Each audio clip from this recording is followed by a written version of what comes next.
Welcome, everyone. This is so fun.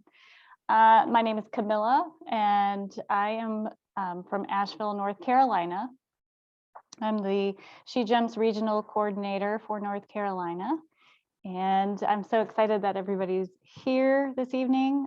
So for some of you that don't know who SheJumps is a nonprofit organization that's mission is to help provide better access to outdoor events, participation in sports and nature, opportunities for community education events as well that are accessible, low cost, scholarship based. So the goal of SheJumps is to try and get more girls and women outdoors, to try and help inspire confidence and build communities. So I'm really excited that all of you get to be here tonight. Taylor McNair is joining us, and she's going to be presenting. Taylor is a physical therapist. She has over 20 years experience, and she's going to help us learn how to take better care of our knees and potentially mitigate minor issues that we're having. And she also has a little treat in store that we're going to email to you after the event. So I'm going to let Taylor take it from here. Thank you, everyone, for joining. It's not chocolate, though. The treat is not. It's not cookies. Okay. I'm thrilled to be here. I'm really thankful to Camilla for suggesting that we work together on this. And I'm gonna fuddle through sharing my screen. And Taylor, while that is pulling up, I did want to just say to everybody, if you have any questions during this time, feel free to pop in a question in chat or in the Q&A, and we will get to them. Taylor can take a break in between or however, but feel free to put in a question if something pops up. Yes, and Camilla, when I have this up, I don't know how much I'll be seeing the chat box. I might see it, but if you see something come up and you want to catch my eye, I can see you. And we can pause if we need to. Absolutely, yeah. And if I see a few questions come up, I'll give you an alert for sure. Okay, there we go. Chat. Hey, Libby, I see you're from Asheville. I just saw that. Awesome. Hey, Candace from Boston. Ooh, Fernie. Nice. Okay. So I'm thankful for SheJumps and Camilla, and she introduced me, but I'm going to do it. Taylor McNair. I've been a PT for 20 years. I'm a orthopedic and women's health specialist, and I'm a fellow with the American Academy of Orthopedic Manual Physical Therapists. If you can say that 5 times fast. I'm married with a couple kids here in Asheville, North Carolina. 2 cats, a dog, a couple of chickens. That's about it. Pandemic chickens.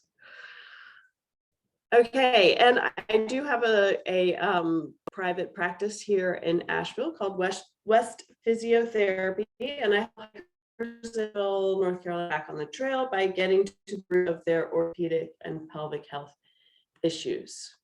So that's a little bit about me, and we know a little bit about where you guys are from, but I would love for you to drop in the chat, if you feel comfortable, what brings you here? How come you signed up for this talk on knees? Do you have a current injury? Do you have a previous injury? Do you have arthritis, diagnosis of arthritis? Do you have pain that's stopping you right now? If so, what's it keeping you from doing? Or maybe it's something else. Maybe you just want to be proactive, or history of, knee replacements in your family, or a loved one who's struggling and you're trying to learn something. So I'm just curious kind of what's going on with you guys. It won't necessarily change the talk a lot, but might give me just a little idea of what's going on.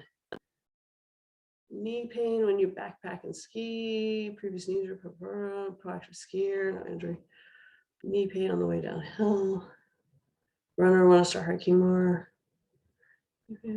hiking downhill, okay. Uncomfortable, proactive, arthritis, okay. Knee pain when hiking, okay, good. I mean, not good, but fix her up her house. Okay. It's really interesting to hear people's stories. Operations. Okay. Very good. So a lot of these are ankle pain. Good. Yes. It's all connected. So you might learn something here that helps you or helps you understand what's going on, Twyla. Mountaineering, ski. Okay. Very good. All right, so a little bit about how I organized the talk for this evening. I wanted to give a little bit of kind of a overarching paradigm or outline for understanding what might be going on when we have knee pain. So reasons for pain with activity, because sometimes we have pain when we're not doing anything, just sitting too long, we get a stiff back or we start to have neck pain. But then there are times when we have pain with activity, or the more we do something, the more it hurts. So those are sometimes kind of two different things that might be going on. Then I'm going to talk a little bit about what hurts in the knee, like what's in the knee, what's it made up of, and what are the things that are causing us pain. How the knee should function well in the body, because understanding what's going wrong can be helped by understanding how it's supposed to work. And I'll focus a little bit on climbing and also going down hills, because those are a little bit unique to hiking especially. I'll talk a little bit about just some pillars of kind of like physical therapy approach to knee health and knee pain, and get into a section that, if you feel comfortable and you want, can be a little bit more active. I want to go over a few things, some opportunities for fascial mobility, active stretching, and then some strengthening kind of tools. And these are going to be things, we have Google now, so we can find out a lot, we can learn a lot on our own. And so I tried to pick out some things that you might not find on your own if you Googled, stretches for knee pain, or what do I strengthen to get rid of my knee pain? So I tried to pull some things that are a little bit different, maybe a little more unique to our situation with hiking. And then if you stay tuned through that much, then I'm going to show you a little self-mobilization and taping technique that you could use on the trail. So if you're having knee pain when your knee bends, and a lot of times that's what's going on. So I'll show you kind of a trick to try to get out of that, and then a taping technique, if it helps you, that you could do.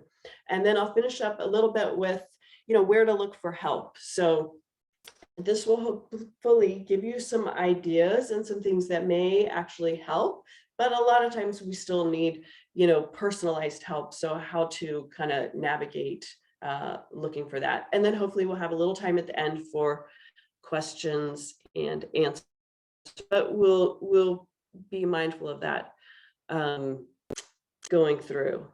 Okay, I think we're doing pretty good here. So I'm gonna try to keep an eye on the time though, and honor our about an hour here is what we're looking to do. So we doing okay, Camilla? Yeah, we are. I don't have any questions, although Lynn did, she thought she was looking for some strength building exercises. So I did, just let her know that she could put in a question for best recommendations on strengthening the knee area. Okay. Cool, great. We'll cover that generally and then a couple of specifics for that. So a bit about pain with activity. I think there are kind of three ways to think about what could be going on when this happens to us. And one is that we just have an injury. And this is usually something that traumatic happens. We know we twisted our knee or we fell, or sometimes it's cumulative over time, especially if we had a repetitive job or something. So we get kind of micro strains, and over time, eventually that wears down the tissue. So this tends to be things like sprains of ligaments, strains of muscles, fractures of bones, contusions, those types of things. It's a little bit more like something happened. We know there's an injury to the tissue, and we're going to be looking a little bit at like, what are tissue healing times? We know something happened, and we kind of have to approach it a little bit differently based on the injury itself and whatever tissue was injured. And then we have this kind of middle area where it might be, we could call it overuse types of injuries, and or a little bit of the weekend warrior syndrome. So we just are not conditioned well enough for the activity, the recreation, the sport that we go out and try to do. So the training load or what we decide to participate in, this is our tissue tolerance, and then we went and did this. And so that ends up, we feel pain, or that hurts us. We have some inflammation, the body responds to that. Not necessarily negatively, but it doesn't feel good. This can kind of surprise us, starts up on us as we get older, and kind of hurts us, honestly. And a simple example of this is I had a young gentleman reach out to me who was in excellent shape. He was a coach. He was doing a lot of strength training for a lot of years. He was a basketball coach, high intensity interval training, all this kind of stuff. But he wanted to get better at endurance. So he started running, and then decided, hey, I want to do a half marathon. So to maybe 8 or 9 miles, he started having knee pain, couldn't figure out, rested. And well, in his mind, he's a healthy guy. He should be able to go out and gradually build up to a half marathon. But what had really happened was, it was sort of like, here's his whole life, not running, no running, no running, no running, and we trained for a half marathon. So sometimes what we feel like makes sense to us that we do, it's just the tissue has not really had the time to catch up with, our will and our inspiration. So sometimes it's just that simple, that we have to back down and change our approach to how gradually we're building up tissue tolerance to activities. And then the last area, which is a lot of what physical therapy deals with, and the area that I'm going to be looking at, kind of speaking to a little bit more tonight, is what I would call biomechanical pain. And this is where nothing particularly is broken or injured per se. It's just not working well enough to do what you want to do. So you could maybe try to do a little bit less, or you could get a little bit better physically, or you could try to kind of meet middle and then keep building up. And these are not necessarily mutually exclusive, but I think they help us kind of categorize which of these things do I fall in, and that may guide my expectations for what getting better is going to look like. Is that kind of making sense? Or any questions about that? Don't see too much popping up here. Making sense. Good. Okay. All right. So a little bit more about biomechanical pain. This is a picture of my dog. This is the look that she gave me after she had to pee in the woods, and she found out I didn't bring her any toilet paper.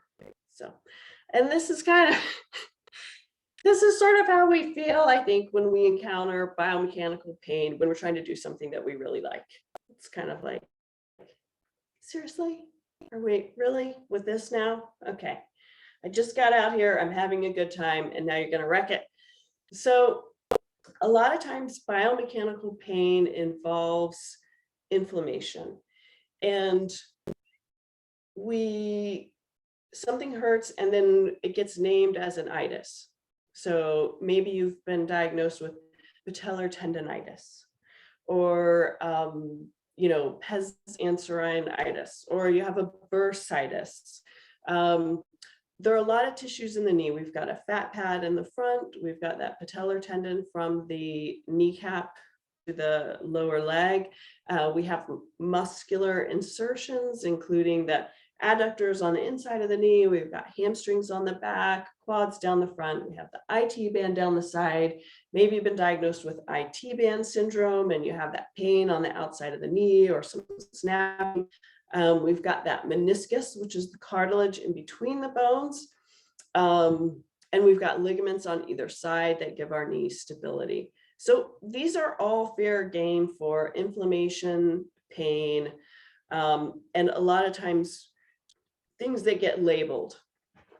And what we're really looking to do is, it's nice to name the structure that hurts. It's almost like, hey, I have pain in the front of my knee. I have patellar tendonitis. It's like, yeah, I know I have pain in the front of my knee. It's kind of like just another way of naming what you just said was bothering you. So we have to dig a little bit deeper, like, but why does the front of that knee hurt and the front of the other one doesn't? What's happening in the system that's causing, increased stress and strain, friction, a signal from the body that says, hey, we don't like how you're doing this. You're not doing it very well. Stop it or do it a different way. So those are all the things that pain might be telling us.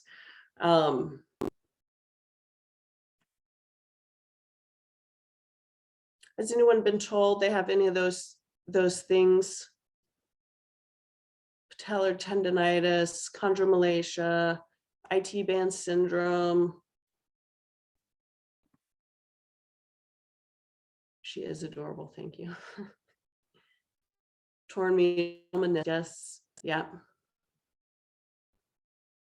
So meniscus injury is one of those patellar tendonitis and shoulder tear. Okay, losing your fat pad. I'd like to lose some of my fat pads. Okay. So sometimes a couple of you have had things that you have an injury and you probably also have biomechanical pain. And it can be kind of, how well is the injury going to heal and how much can we tolerate maybe having an injury, having a tear, if we improve the function of the knee, then sometimes we can, the body can tolerate a certain level of injury without too much pain if we can get everything working well enough around it. So even when you have some of those diagnoses, there still is usually room for improvement and, cause for hope and worth pursuing some conservative treatment. Okay, so in the knee, what we really want is for forces to move across and through the knee evenly without stress and strain on any one particular structure. You could say that for any joint in the body. That's what we wanted to do. The knee in particular is what's called a hinge joint. So we have a curved convex side and then kind of a concave side on the bottom. So we've got the femur and the tibia, and these two things kind of glide around each other like this. And then we've got the kneecap, which in physics is creating basically like a little pulley system, changing the lever arm for the quad. And so a lot of times with biomechanical knee pain, the issues are, one, there's not enough space. So this is kind of what happens in arthritis. Yes, it's an inflammatory response, but also we start having less space between the two bones. And when we don't have space, we can't move with respect to each other as well. So when things get compressed, they can't glide on each other as well. When we have space, there's room for things kind of wiggle and move. Same thing with the patella on top. If we don't have space and that's getting really compressed, or it's, putting too much pressure on one side or the other, the groove, then those are painful situations. And then the other thing is the way that the femur and the tibia line up when they're doing their activity. So if they get a little wonky like this, they get a little twisted like this, now we're putting these kind of funky torsions through the knee that weren't really to be there. And a manual therapist, that just means someone who puts their hands on people to try to help them get better, in addition to exercises and other things. That's a big piece of what I'm working on, is improving basically the space between those bones and the alignment of those bones. And I think I put this in the next slide. I'm going to go ahead and talk about it now. And that's the idea of tensegrity. Or did you guys watch The Office, the British or the American version? Do you remember Dwight Stapler? Oh, yeah. So we used to have an idea about the body. People, anatomists, that kind of thing, physiologists, that the muscles were attached to the bones, the muscles shorten and they pull on the bone. So it's kind of like lever systems. And then we started learning more and more about connective tissue and fascia. That's been getting into popular culture a lot more. And it's almost like it's changing a little bit the way we think about how the body moves, in that the bones are almost kind of like suspended in this matrix of stuff that includes the muscles and the connective tissue and the lymph system and the blood vessels and all of this stuff. So the femur is more like that stapler in the jello. And I think when we think about things a little more like floating with respect to each other, it makes a little bit more sense how we might be able to change the system and improve how it moves. And because if you don't feel like you can change it and make it better, then you usually don't go looking for help, and then you're just stuck with a knee that hurts, and that's no good. So it's an interesting concept to think when we start thinking about why does something hurt, and how could we kind of make subtle shifts that then create a system that doesn't hurt anymore. All right, so a little bit about hiking, which usually involves hills. When we're climbing, we're going to have more compression across the joint, because we're using power through the knee when we have it in a flexed position to kind of lift ourselves as we're going up the hill. And so that means that we need strong glutes and a core to help push us up, and to keep us from being completely reliant on our quadriceps. So we want some of our power to be coming from our butt, basically. And anytime we're talking about needing strength, the strength is only going to help us so far if we don't have good alignment. So the alignment is what allows us to access that strength that we've worked on. So if we're in a poor alignment, then the angles don't work as well. In terms of our neuromuscular control, we're inhibited.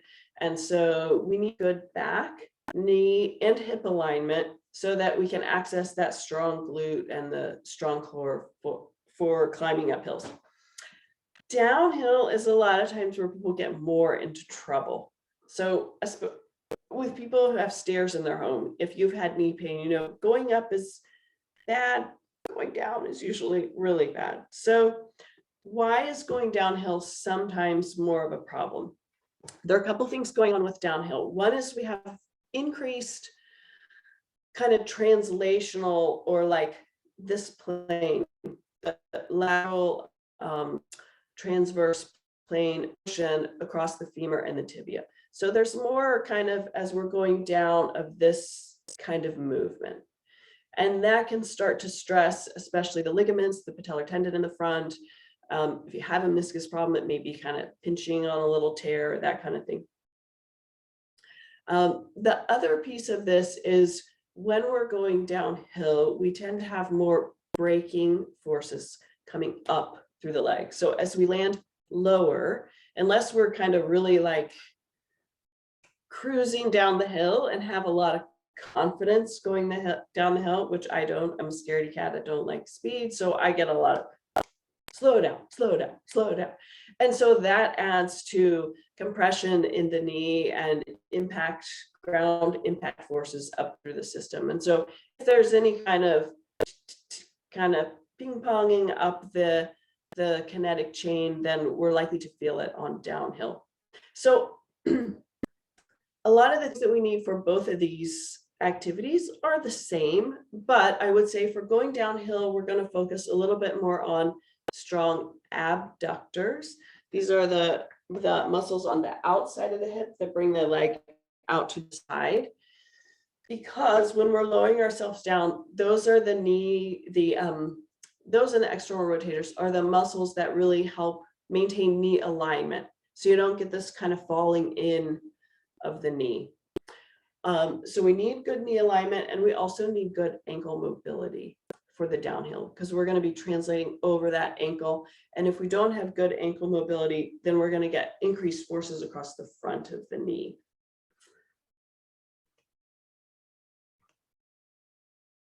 Okay. Any questions on that? Runner's knee, but I don't run. Okay.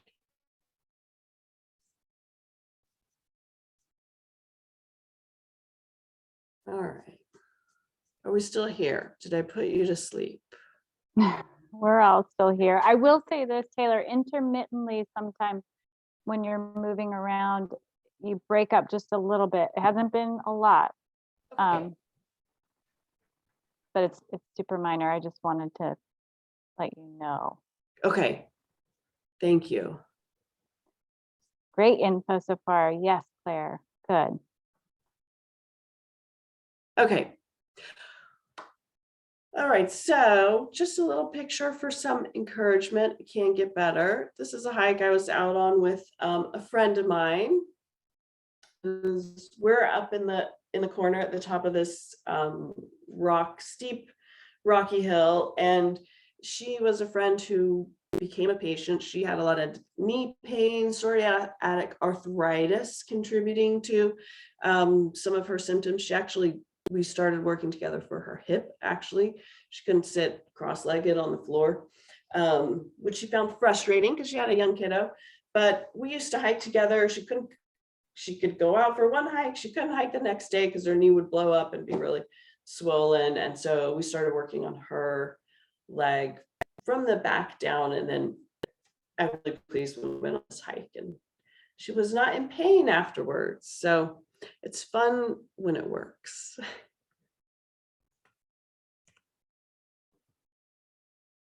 Okay. So I'm going to go through some more active things. I'm going to have to move around a little bit and adjust the screen a little bit. I think we're doing pretty good on time. There'll be a couple of things that I'm using some tools for. I didn't tell you to bring them, so that's okay that you don't have them. They're not complicated. So I'm going to show you a couple of mobility things first. We're going to use a sink plunger. I am curious, has anyone ever plunged a sink? I haven't. I haven't either. These will work. Oh, yep. Someone has? We've got some yeses. We've got some nos. Just a toilet.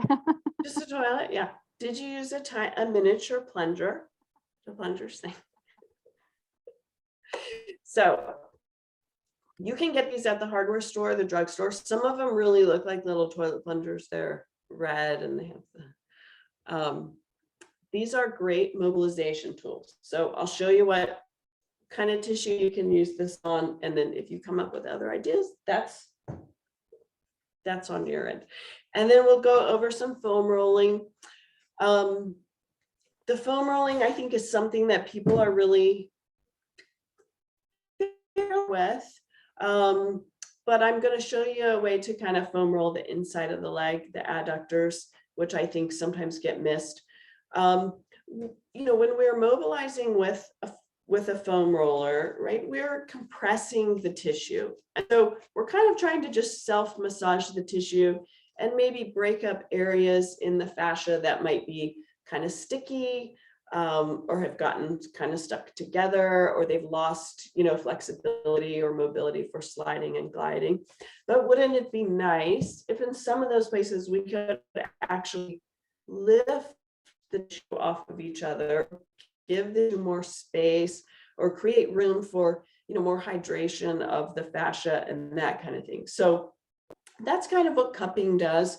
I mean, if you're not with the where you intensely, but that's one of the ideas behind cupping, is that we're lifting it. So this is kind of like a industrial cupping. Then we'll go over some active stretches. I think there were some questions about stretching in general. Before we started this, should I be stretching? What should I be stretching? I'm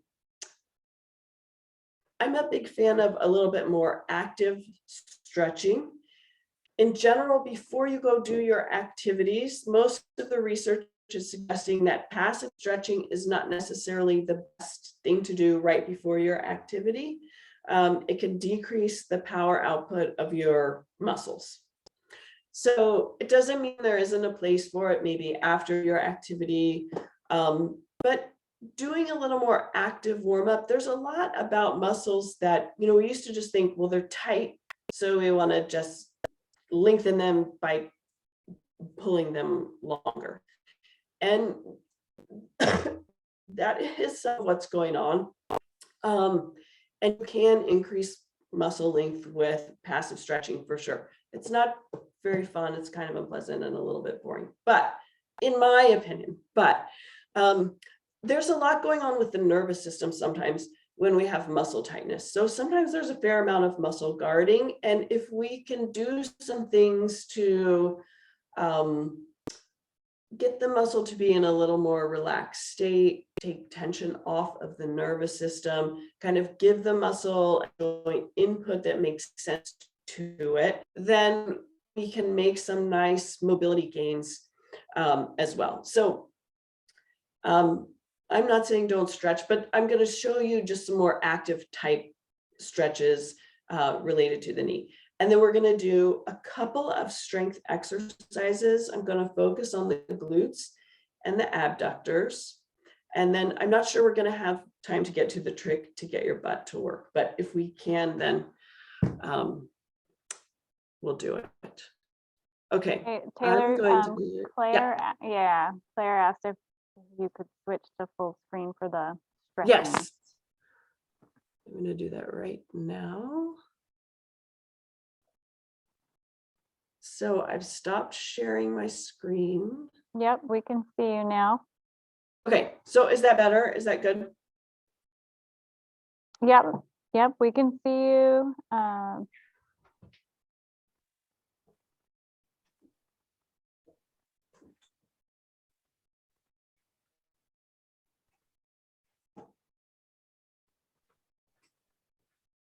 Okay. Sink plunger. Can you still hear me? I'm a little further from the webcam. Okay. Yep, we can hear you. So a couple of things. One, I'm going to show you these things. They're for educational purposes. They're not necessarily what every knee out there would need. So these are mobilizing techniques. So if you're someone who maybe struggles with too much mobility, or you had a connective tissue disorder or something, then these might be the best thing for you. Just if you feel comfortable trying them, you are welcome to. You're welcome to not try them, or you're welcome to bring them up to your, the people who help you, your team of experts, as options to try. But I do like this one for the kneecap. So if you are someone who maybe has pain under the kneecap, or you have a little arthritis here, or you get tendon or soreness like right under the kneecap, then you take the sink plunger, and these are kind of bony. If you have a really petite knee, this might not work. You may want to lube it up a little bit, but what you're going to do is just suction it, and it always makes a fun noise. I'm going to suction it on the knee cap. Okay. And then what you can do is basically distract the knee. the kneecap off, okay? And if I have patients who need to do this for themselves, then what I usually do is, you can think about this as a clock. And so you might you're going to lift a little bit and you could pull a little bit in different directions on the clock. And you might notice, oh, it goes that way really easily. This way, not so much. Oh, tipping one way or the other, so you can play around with it like that. You could also do just a little bit of movement with this, with a little distraction, and that might feel nice. You may not be able to go through the full range of motion. That would be really nice if you could, without the suction coming off. Or you could do kind of like a quad set. So kind of like tightening the quad while I lift this up. Okay, so you're doing things that would normally bring the kneecap, in relationship to the bone underneath it, or cause some pressure or pitching, or might irritate some pain structures, and you're just giving a little bit of a lift so that you can do those things without that pain and creating a little more mobility. Okay.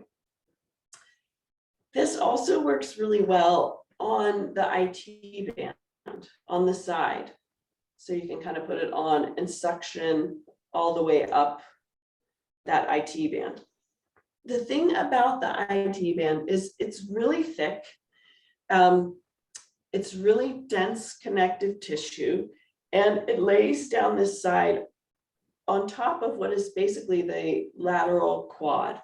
So this is all outside of the quadricep that IT band is laying over. And so it's really difficult to stretch. And so if you can do something, that's why there's a lot of, advice out there to roll on it. But lifting it up is a really nice mobilization too. And you can bring it all the way down to the side of the knee if you can get it to suction on. Okay, so that's the sink plunger. I have a question about the sink plunger, Taylor. Yes. Is the sink plunger something you would do when there is pain, or is it a preventative, or both? It could be both or either.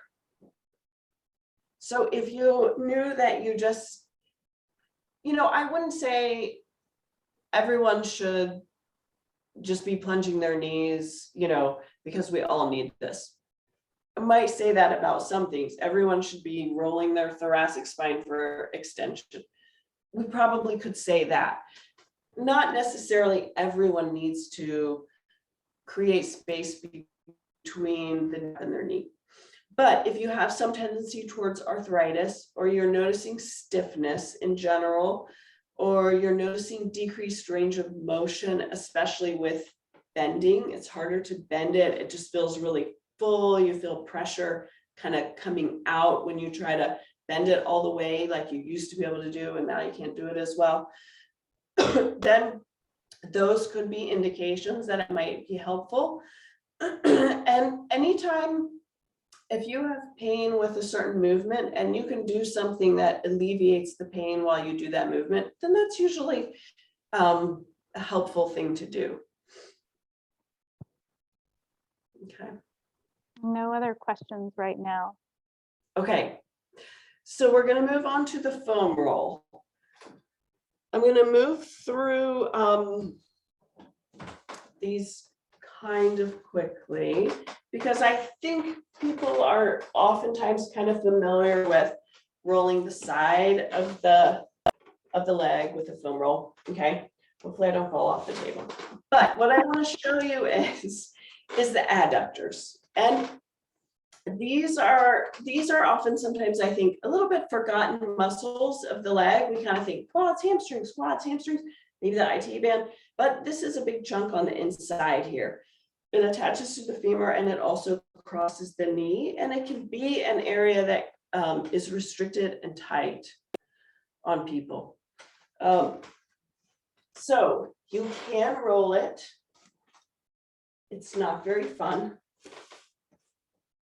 But the way you would do it is you kind of come on your side, and then you're going to kind of roll out, and you can bring it up into the groin, in and out, and then you can change the angle of the knee. So you straighten it, you could bend it, you could roll on it straight, you could roll on it and bend it as you roll on it, you could twist it in and out and get different muscle bellies. Okay.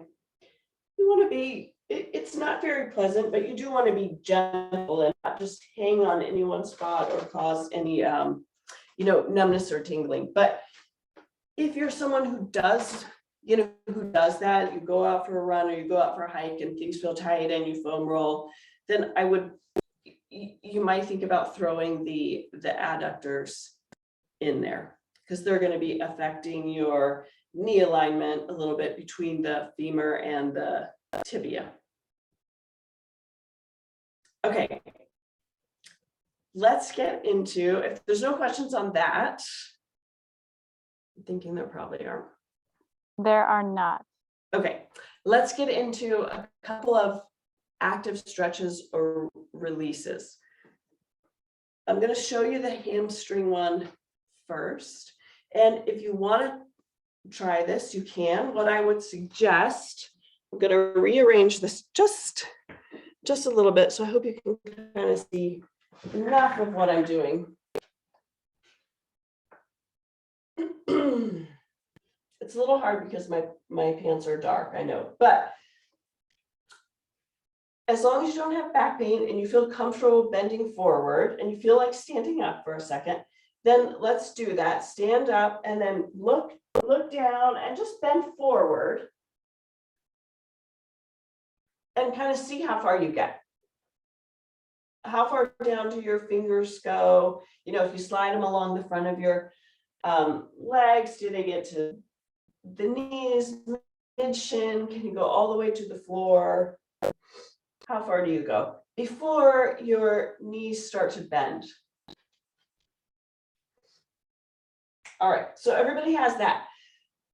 One of the things that sometimes our hamstrings are responding to is tension in our back or tension in our nervous system when the nervous system winds up in our back. So what we're going to do is we're going to go into a little bit of kind of like a quarterback squat. So I'm supporting the whole weight of my trunk on my hands on my thighs, and then I'm going to come down all the way onto my elbows.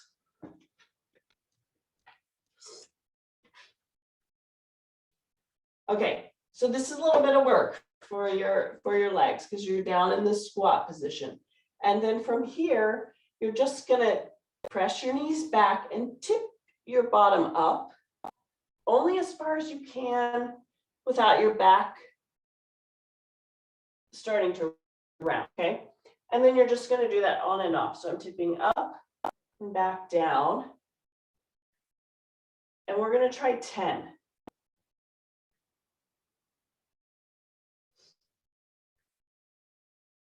My knees are making noise doing this. Noise is okay. Don't worry about noise.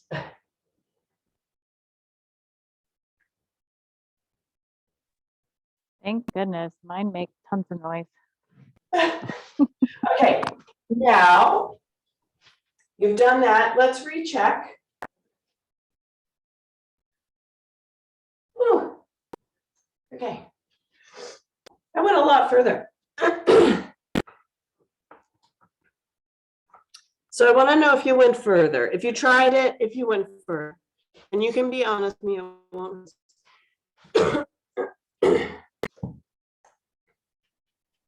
I did, Taylor. I did too.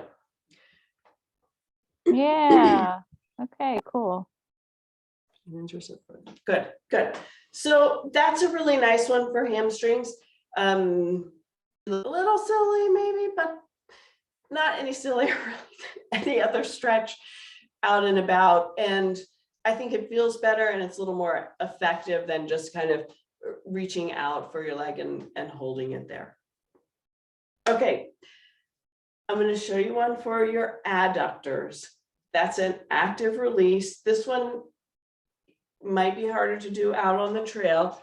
And I'm going to feel a little silly doing it, but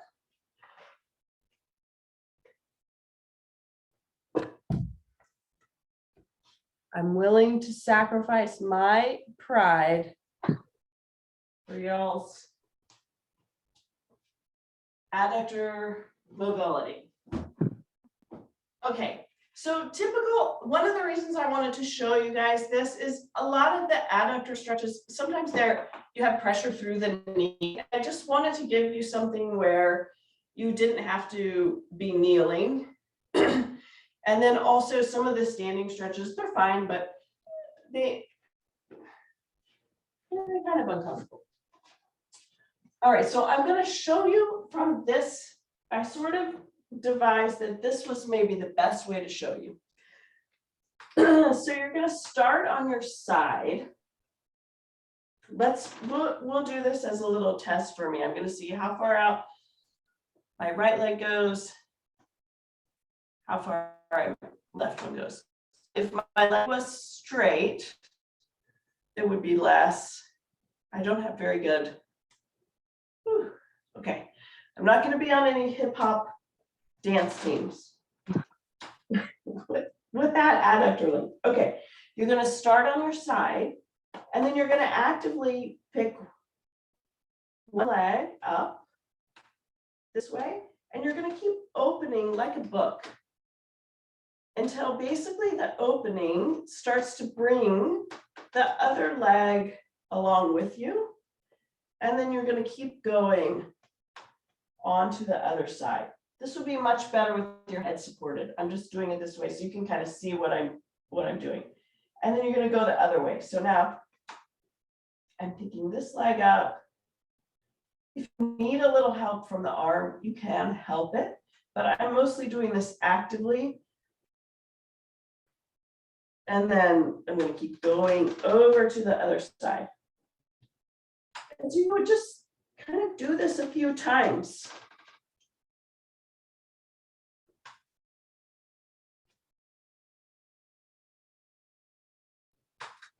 And it actually feels really good on your low back too. Okay, and then we can kind of check. What do you guys think? Can I go further? I thought so. It felt better. Definitely less pinching for me. Okay. Do you guys want time to try that? Will you try it? I know it's a little bit less orthodox. It feels really nice. Who's going to try it tonight when this is over? I definitely will. Okay.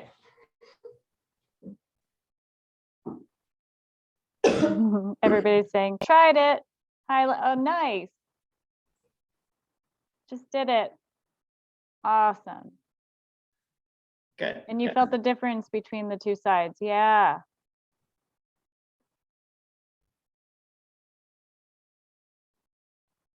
Okay. I'm glad you guys like it. All right. We're going to get into a couple of strength exercises. So I talked a little bit about, we could do another talk on glutes, getting your butt to work, your low back alignment, how your alignment affects your core firing. It's a lot, but so you'll just have to trust me that getting your glutes to work is a big part of, is greatly impacted by your low back posture and alignment. So I'm going to show you a bridge. It's not anything really mind-shattering, but what I like about this bridge is it forces you to get some stretching across the front of the leg, and it forces you to extend the hip with a neutral spine. So what happens with climbing sometimes, and why people don't have enough power or can't get into their glutes well enough, is they don't have a good posture here, and this is not very active because they're not really, the trunk and the pelvis are not lined up, and then we're losing, forces are just sort of going out, and they're not really getting transferred into the leg really well, into a position where the glute can really work. So we're going to take everything back down to non-weight bearing or gravity eliminated, because this is a good foundation. So from here, you're not just going to press up, you're going to tuck your tailbone. If you've ever done Pilates, you might have done a move kind of like this, sort of a segmental bridge. You're going to tuck your tailbone. If you had an active disc problem or sciatica, you might not want to try this one, but you're going to tuck your tailbone, and then you're going to continue to press your hips towards the ceiling, but you're going to be thinking about tractioning your knees over your toes. So that's going to create kind of length through your spine as you do that. So I'm really thinking, yes, I'm going up, but I'm also getting longer that way, and I'm keeping this posterior pelvic tilt, get into my hammies. And then I'm really resisting the tightness in the front of the hips here.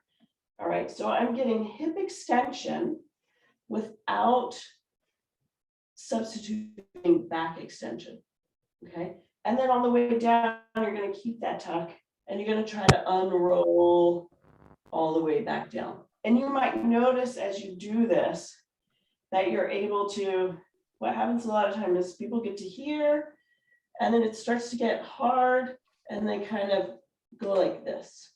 All right, so you want to keep that tuck and keep pushing, really driving from the hip. And then you might notice on the way down that you're unrolling, and then ka-thunk. You lose that ability to differentiate.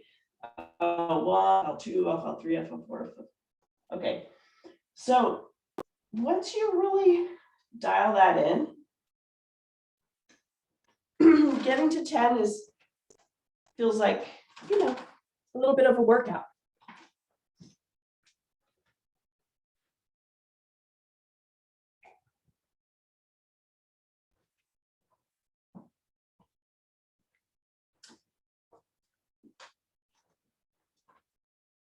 Okay, we're getting close or around 8:30. So I want to show you the abductor strengthening. And this is another one. I think sometimes these might seem easy because they're not standing. We don't have TheraBand, although you could add TheraBand to make these more challenging. And it's possible that they are too easy. But sometimes when we dial things back, we can be doing things really difficult. I've worked with people sometimes who are really advanced athletes, they're climbing, we're running long distances, but when we come back down to some more basic foundational exercises, they may be missing components of it. So there's so other areas that there'll be a little piece though that's not working well. And so sometimes coming back to some of these can be helpful and a little bit eye-opening. Okay, this is going to seem like old school Jane Fonda leg lifts with the leg warmers and the tights and the whole thing, but they're not. They're much more sophisticated. Not that she wasn't sophisticated, she was. Okay, step number 1 with these is making sure that your hip is perpendicular to the floor. Where people go wrong with these is they roll back and then they're using more of their hip flexor to do the exercise. And we're really getting into this little chunk of the butt right back here. And when you do them right, you will feel it there. So that's step number 1. And you can check this by setting up against a wall or just kind of almost thinking about biasing, leaning forward a little bit, okay? And then, now remember, we're working on these to really help us prevent knee pain and to improve knee alignment on the downhill. So that's why we're doing this. Then you want to tighten your tummy because we want to isolate hip abduction, not side bending through the waist or trunk. Okay, so tighten your tummy. If you've ever done Pilates, they call it like the little mouse hole. You may feel your waist kind of pull up as you kind of lengthen and line everything up. The other piece is keep the toes forward. If your toes rotate up, then again, we're using this front of the hip flexor, which makes it a little bit easier. So toes are forward or even pointed down just a little bit, pulling in, and you're only looking for movement from the hip and then back down. And then what I tell people is I have them try to work up to 30 of these in a row. And already, I don't know how many I've done, but it's burning. From here, okay, if you can, then you stop at neutral and then you rotate the hip in the socket for 30, and then you bend the knee back. If you have a tight IT band or some postural alignment problems at the pelvis, you might not be able to do this. It might be able to get your knee or crunchy or poppy, but it is something to work towards being able to bend the knee without the hip flexing. This is basically the position of an orthopedic test for the IT band. So when you can get good at this, it means you're really you've improved your hip and pelvic alignment quite a bit. Okay. Abductors 101.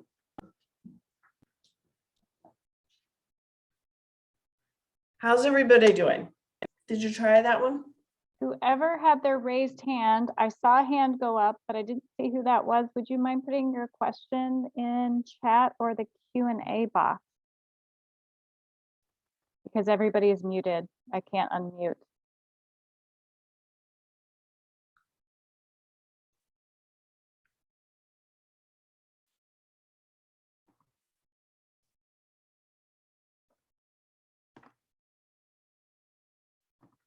Okay, while we're waiting for that question, I'm going to show you guys one more thing, and then I think we'll be about ready to wrap up.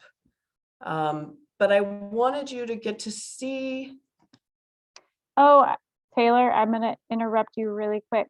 Okay. I'm sorry. I saw it. Jessica said, can you say the stop at neutral, then rotation part again? Stop it. Oh, yes. Okay. So this is kind of like a 3-part series. So you start with just that abduction up and down. And then you stop right here. And then you rotate, just rotating the hip in the socket. So the toes are pointing up and then down. And here you're really trying to isolate the movement to the hip and not something like this. Okay. So you're working that internal rotation, external rotation while you maintain the leg up in gravity here.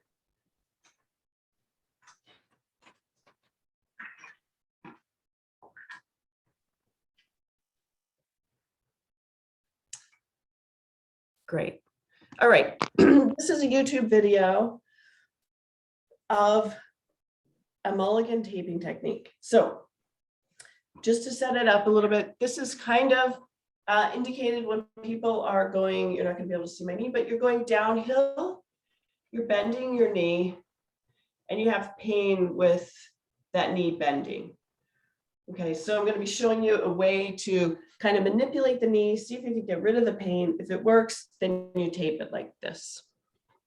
It's about 2 minutes, and then we can kind of do our closing stuff.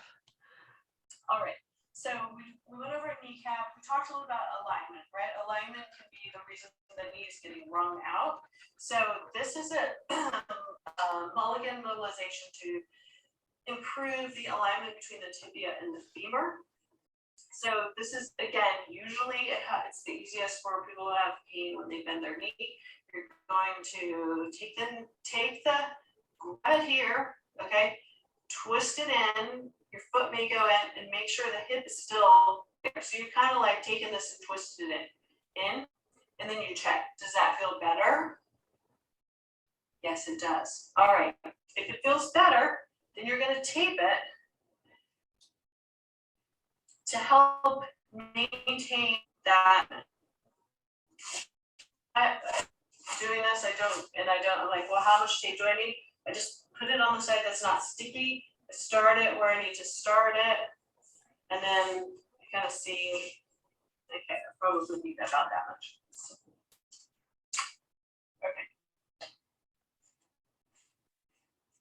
It's kind of hard to do when it's bent.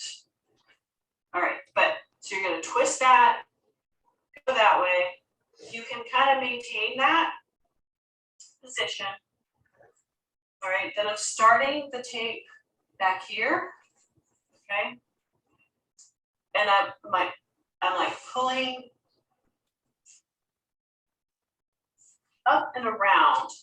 And I want the tape to be under the kneecap at the front, crossing the joint on the inside, and it will work, but I'm doing it to show you, okay? And then, okay, then it's sort of wrapping around and ending there. And then once you have the tape on, so you would do that again. For time's sake, I'm sort of just going with the one. And then you can see if it feels any better. And if it does, awesome. If not, rip it. Okay.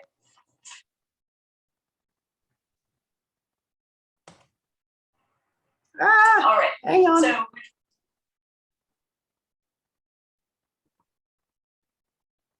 Okay. So be on the lookout for an email from SheJumps.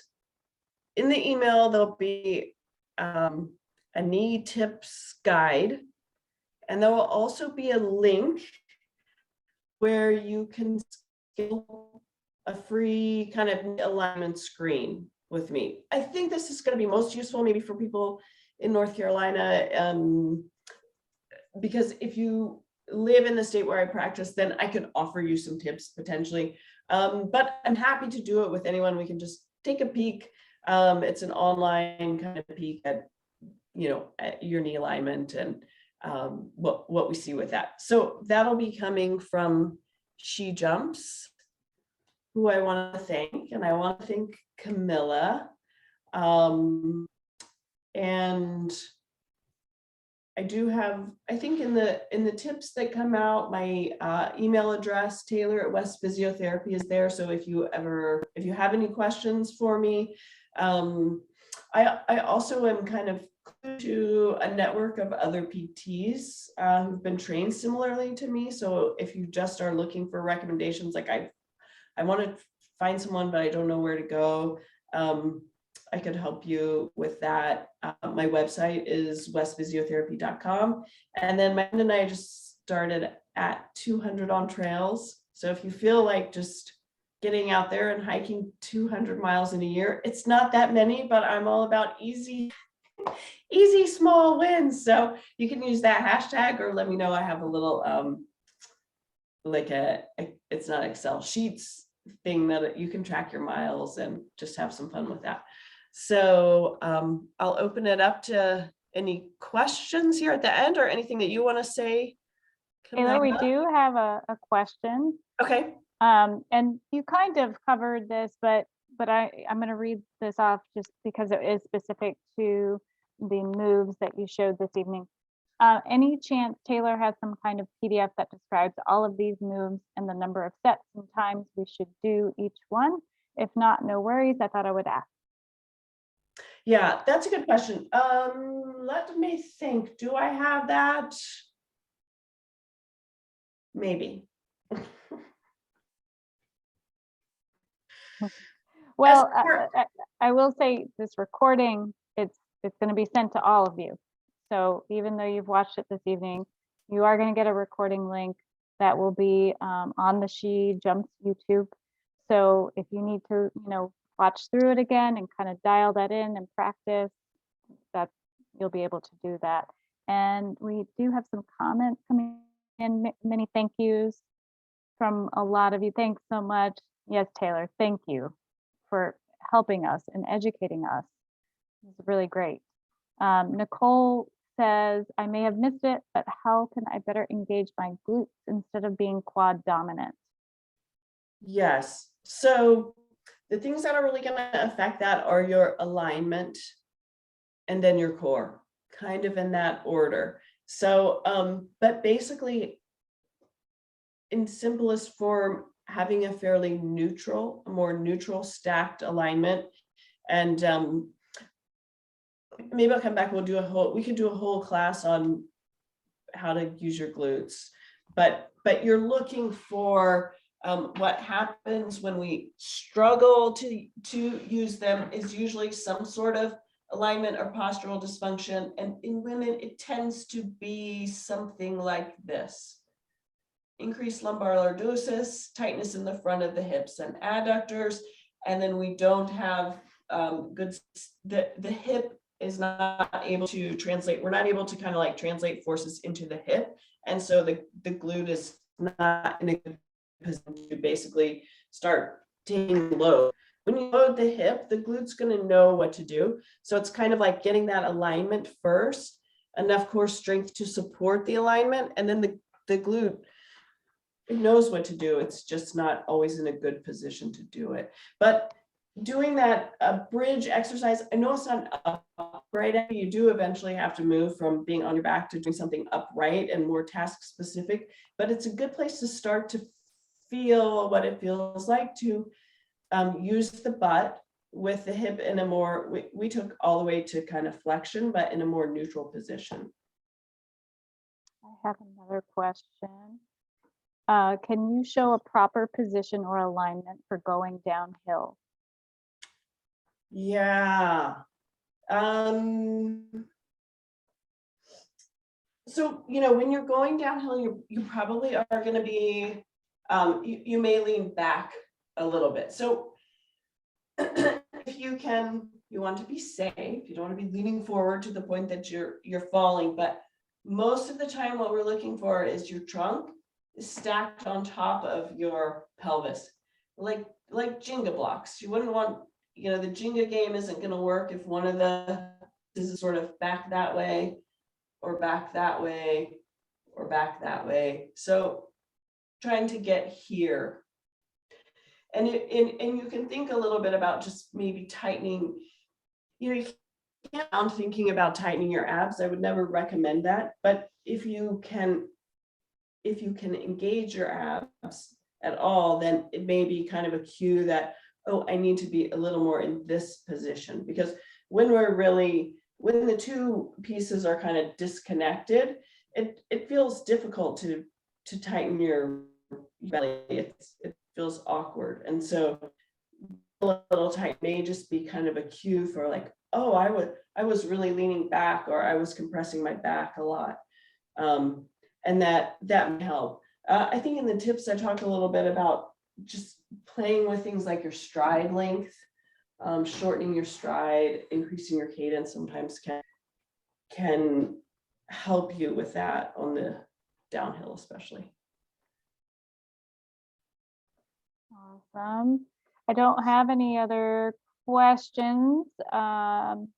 Please feel free to chime in if there's something that you have a question about. Taylor, this is great. Thank you so much. Hey, thank you so much for having me. I enjoyed it, and I hope it was helpful. And I would love to hear from you guys if you have questions or anything like that.